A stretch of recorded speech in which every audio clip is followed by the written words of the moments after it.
One thing I found through studying leaders in our industry and outside of our industry is top performing leaders have the ability to make decisions.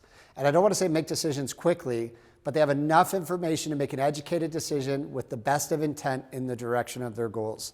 And Colin Powell shared this years ago, I think in his biography, but he said with the critical decisions he needed to make globally for the US when they looked at how they approached their military was he needed 60 to 80% of the information to make an educated decision.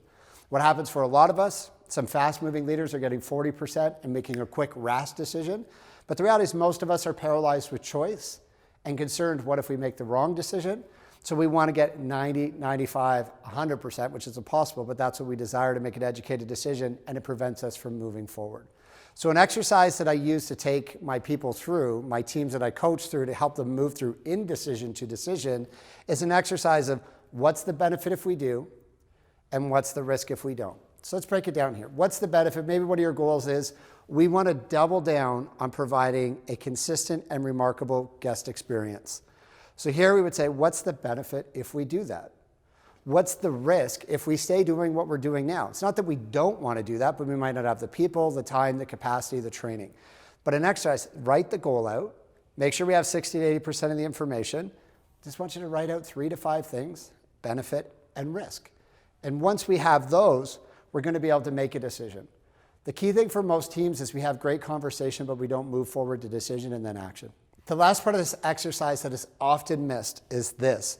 We decide, we finally make decision. We go from having all this choice, 20 opportunities, we limit it down to 3. We get clear on the benefit. We get clear on the risk. We commit. But what we don't stop and recognize is most leadership teams are already closer at capacity. So when we say yes to something, we say no to something else. So when we agree on our top priorities, on our goals, what we're saying yes to, I want you to stop and say, where does this fit in our days? I really don't care about goals.